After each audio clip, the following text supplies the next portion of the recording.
What's up, y'all? So, dude, I feel like I just did the Peter McKinnon thing. Wasn't trying to rip you off, Peter, if you see that. All right, so to get in this video, I had the opportunity to talk with Justin Brooke of @skills.com. If you don't know who he is, Google him, look him up.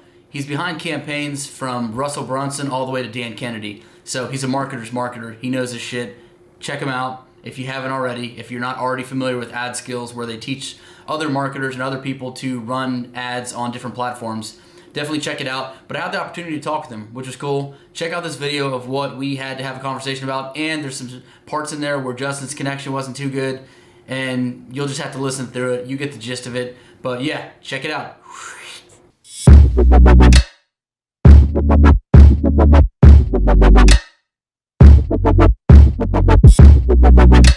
I'm here with Justin Brooke of @skills.com. My wife is playing video games. Living the dream. Living the dream, man. I was about to actually go and play Call of Duty. I think it was Black Ops 3 or something like that. I always played the zombie games because I just stopped playing all those other games where you're playing against other people because people are so freaking good on there now. It's like pointless. It's yeah. You got to have the best equipment. Then you got to actually be good at the game too. Mm-hmm. You know. Then you got to put in more hours than a 14-year-old. Like it's just, yeah. No, I tried to beat him, and I was like, no, I can't work this hard. I got a job. So I got a couple questions that I'll just rattle through with you, and then I'll let you get back to y'all's gaming session. All right. Are y'all gonna use that Double Dragon one? You mentioned that you were. Yes, we are, man. I feel horrible that I haven't used it yet because I know. No, I mean whenever. Yeah, no. I just want you to know that like I know what it took to put in there, and I know I'm being a bit of a douchebag right now. So not at all, dude. It's on there. We just have been having a terrible time with our own ads. Not, I mean, I could get in there and I could do it and it'd be fine, but I'm trying to build a company where I'm not stuck always doing the ads. So I finally got a guy in there that's good, and I got a marketing director, and so I feel safe now. So now we're gonna start using it. We just did the big affiliate challenge, and I don't want to kick my own affiliates' butts, So yeah. We backed our ads down to like a couple $100 a day. But now that they're done, we're gonna ramp back up. So yeah, it'll be live real soon here. Cool, man. I'm just curious to see, like, I don't know, any kind of feedback on how you run with it, because I know how we run with those, and we push them out, and we run them with engagement ads, and we load up the social proof on it of people saying, awesome stuff, good work, great ad, this is interesting, and then we run the conversion ads with it after that. Yeah, my worry is that people are gonna be like, oh, he's stealing Andrew's style. Oh, not at all. So we'll see what they say. Nah. If I can post a comment on there of yeah, that'd be cool. When we go live, if you can post a comment, that'd be great. Yeah, giving it like 2 thumbs up. What was I gonna say? With those ads that we run for those videos, and like what you would run, are you gonna end up running somewhat similar like that in terms of like the engagement and conversion, or do y'all have like another format, or you haven't even really given it much thought yet? We do the same thing, man. I run an engagement all over the place, get them cheap likes going on, and then we may flip it over to a conversion campaign. But usually I just like to retarget all those engagements, with my actual ad. Gotcha. Yeah, I mean, I got like a list here of some questions, but it does kind of intrigue me that that you're facing kind of like the same issues that I face, and I know that a bunch of other marketers face, and that you can be really good on your own and develop out all these leads and all this business and whatnot, but at some point in time you start to bottleneck, and it's like you can't be in ad accounts every day on your own doing it, and finding somebody to do it, it's really tough because I mean, everybody either has a really high sense of worth on themselves, and you get somebody who's overpricing, or you get somebody who just totally doesn't know what they're doing, and you train them up, and then they leave and do their own thing, or it's a battle. We're looking to fill a digital. I've been through them all, man. Yeah. Yeah. We're looking to fill a digital sales manager role, account manager role, and I think one other kind of role. But that digital sales manager role is probably going to be the toughest, just because of the sheer nature of it. It's a I don't know. It's a hard niche to kind of fit somebody into. How long have you been running Facebook So ads when you for? say sales manager, you mean somebody that I've been running Facebook ads. Let's see, before 2010, maybe 2008. I mean, they didn't have newsfeed ads. All Yeah. they had was just them little tiny sidebar ads. And the cool thing at that time was to flip your image sideways or upside down, because that was like a huge pattern interrupt. And then they came up with a rule that you can't do that no more. But that was like the only trick we had. And there was no conversion pixel either. You had to have your own tracking link. Yeah. For the what you mentioned about the sales manager thing, it's more so inbound, pretty much like an inbound sales closer for the leads that we generate. Okay. Yeah, just to answer your question. And I don't know how much of a lag that I get on my end for you, because I don't know if I say something and then I go into a next question and then you start to ask the previous one. So I'll just roll with it. Yeah. Just keep rolling. I switched over to my my phone. Wi-Fi is terrible here. It looks like it's like super slow for all of a sudden. It just switched to like really bad. It went okay.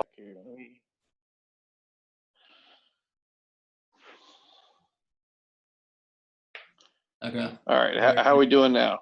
Yeah, it's a bit better. Okay. All right. My bad. You're like, damn, I didn't know I was going to go through all my anytime minutes on this. So if you have a marketing dream team, who's on it? Marketing dream team. First name that comes out to me is Fernando Cruz. He's going to lead the team. I'm probably going to grab Mike Rhodes to do Google ads.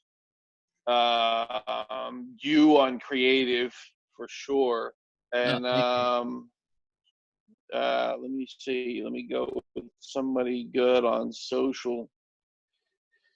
Probably go with you know what? I like my own dude, Andrew Pontius. He's just been doing pretty good for us. If I'm gonna go with somebody that anybody could hire, I would go with, let's see, Facebook ads.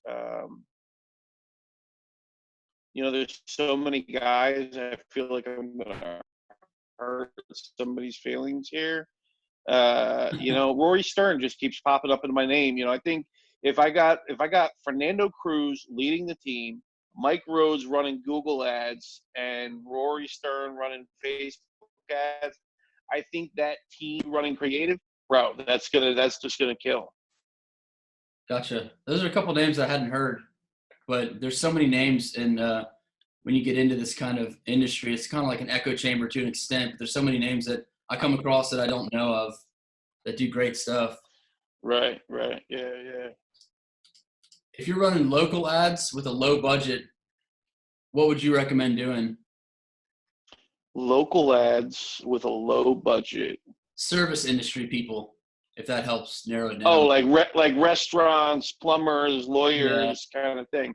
Okay, so I did this before. I used to, like in my early days, when I couldn't get a client to save my life, my aunt was one of my clients, and she was a manager at a dental office. And I was like, I swear I'm good.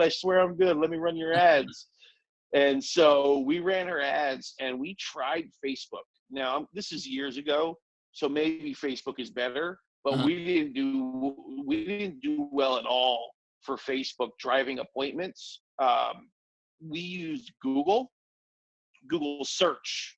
I think Google search for local is just stupid good. I mean, if you're not doing Google search on local, I I think you're burning money up. And we started out with just dentist, and then within like a 25-mile circle. So Mhm. anybody searching dentist in a 25-mile circle, one keyword, one landing page within the area, and then we worked up from there. We started adding on pages about specific procedures that they were doing. You and then we learned a lot of people were looking for like pain-free dentistry, and so we Mhm. added that on. So as we learned, we added more, and then from the Google search, we learned ad retargeting for Facebook, and that was just bonkers good. It was so good they ended up opening a whole nother office. That's how good this stuff was working. I wish I had charged more back then, but yeah, that was the 1-2 punch. Google search with Facebook retargeting, bananas. Yeah. Yeah, that's one of those ones where it's like you get a client early on, they're paying you like, early in your career, you're making like $350 a month or something. And they're like, oh, by the way, can you do this, this, and that? You're doing a great job. And Right. in hindsight, you're like, oh my God, they were freaking like killing it off of me. What music do you listen to while you're working? Oh man, it used to be Trick Daddy Dollars. If I was really trying to write some copy, or I really wanted to get pumped up about like making money, I had this playlist that I used to call "Take the Throne," and it was about like me becoming the best in the business, and so Trick Daddy was on there, Pitbull was on there. Who else was on there? I don't know. I haven't listened to it in a while. Now I'm all about the Christian music, so that's what it is now. I'm listening to David Crowder, uh, uh, Austin French. So that's where I'm at It's a now. stark difference from Trick Daddy. Yeah, it was a big difference, man. I don't know what to say. I mean, some people are a little weirded out about change, but I just can't. Yeah, I hear you. Our our life circumstances and all that stuff kind of shapes the routes that we go in, and not everybody goes the same as everybody else in life, and that's perfectly fine. Yeah, What are the top 3 tools that you use as a marketer on Facebook that help you do really well? on Facebook. Yeah, well, not like literally on Facebook, but like maybe third-party Uh, tools.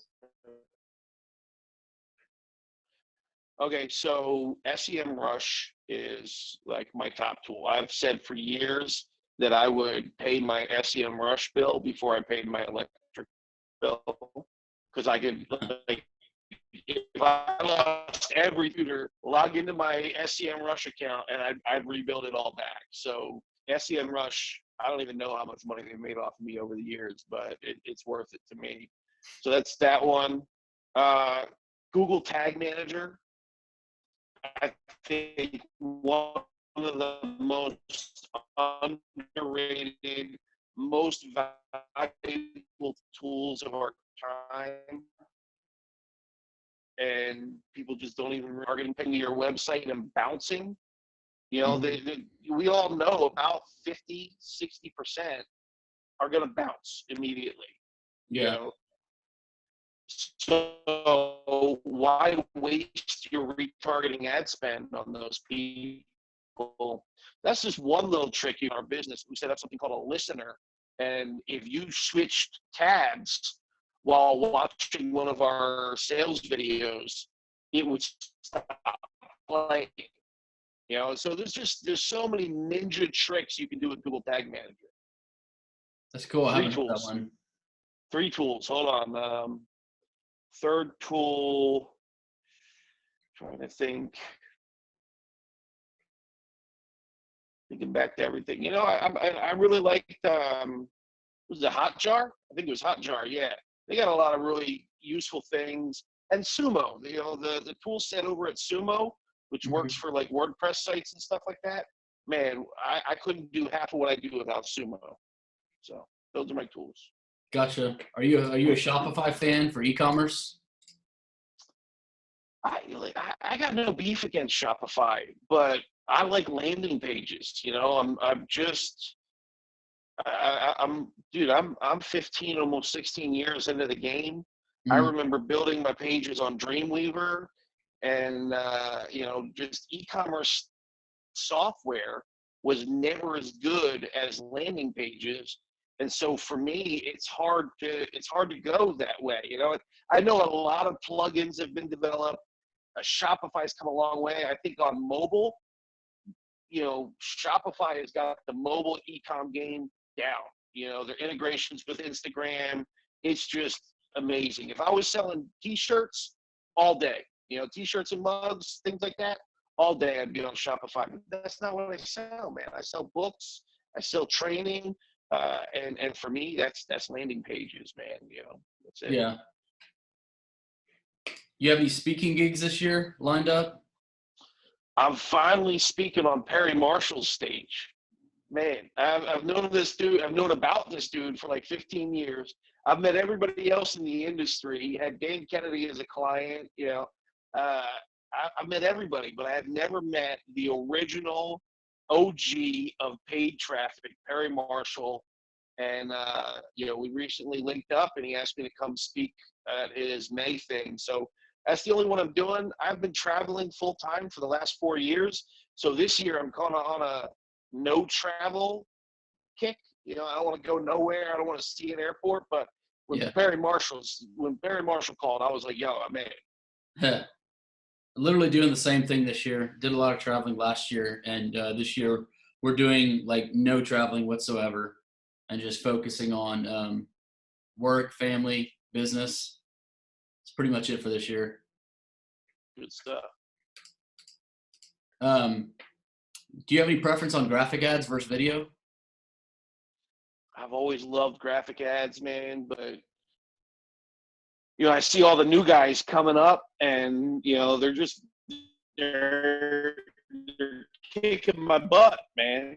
You got Billy G video game ads and stuff.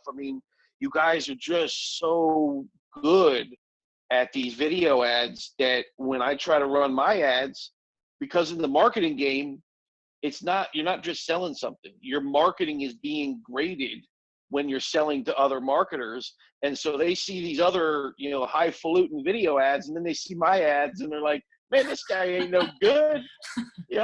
This joker, you don't even know how to make a video ad, And so I got to keep up with y'all. And so we're trying, we're trying to do video ads. So I think I would always start text and image, define my message, figure out my targeting.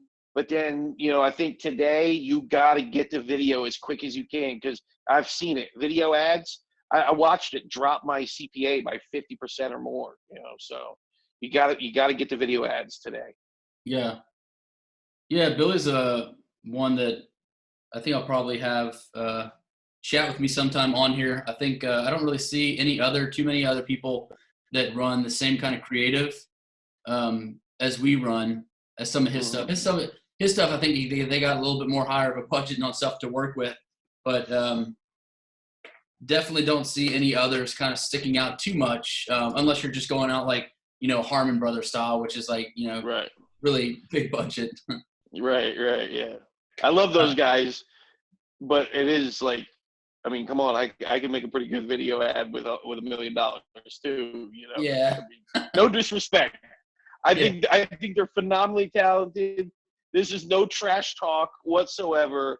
I love those guys. I have their book. I watch their stuff. I ain't got $1 million for every ad I create. I just don't have that. Yeah, absolutely. Are you running auto placement right now on your ads, or are you kind of still manipulating through feeds? I'm at a war with that, man. I hate that. That's kind of the new thing, is ad networks want to be in control. They want their algorithms pushing your stuff around, and but I come from, like, you always determined your inventory. You always controlled where your ads, you always wanted all the control, as much control as possible, which is why I'm a big Google guy, because in Google you get so much control over everything, which is why a lot of people don't like it, because there's like 1,000 more buttons to click. But I like that. But I am noticing today that these ad networks, they want that, they reward you for it, and the algorithms are getting better. I mean, they're really good now. So I think it's still a little bit of half and half, but I try to make auto placement work, because I know that if I can get auto placement to work, it's going to scale farther and it's going to work longer. So that's my opinion. Yeah, I mean, we have similar results in that when we run those campaigns, we might see it when we break down where the placements are and where the conversions are happening, and that we might see like Instagram and Facebook are killing it. But when we try and manipulate that and narrow down to only those placements, every time in comparison to auto placement, it always tanks, and it just never seems to work out. Right, yeah. What's your biggest headache with running like everything that you run? It's video creative. It's video creative is not cheap. It either costs a lot of time or it costs a lot of money. And I'm trying to kind of create little like frameworks and templates and things to shorten it and make it faster, easier. But, these ad networks, they want a lot of creative. They want video creative. It's not easy, so that's my biggest bottleneck right now, is how can we get a lot of video creative?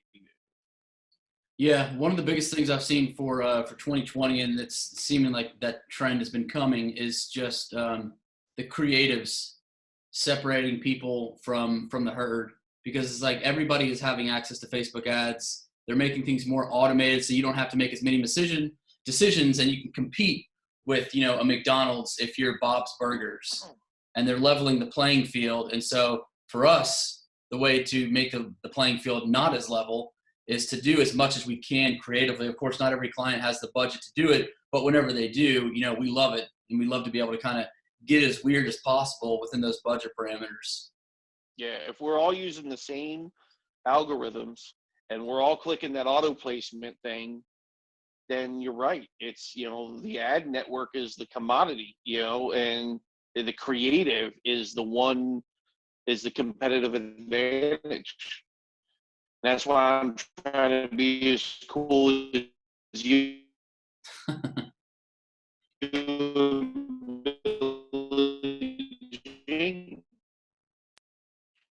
Your video broke up a little bit on the end there, the tail end of what you said.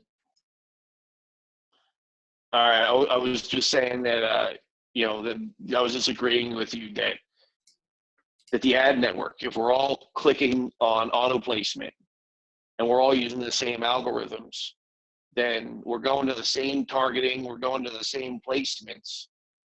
So you're right that the creative is the competitive advantage. And that's why I'm trying to get more and more better video ads.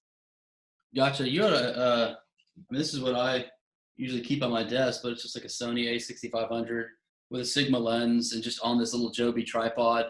And it just sits on my desk. I flip it on whenever, because you can go through like a month, 2 months and just not feel like doing shit for your creative, because it's time consuming. But when you have it, it's like turn that on and just like start talking and make sure that you get it and have it, and get it over to whoever on your team so they can chop it up and put it however you want to. Because you're right, man. It's laborious. It's like mentally intensive, because everything's got to be usually on point of what you're talking about, or else you got to do retakes and stuff like that. So for sure, you got that country looking background with the wood and stuff. So you ought to maybe do something theme with it.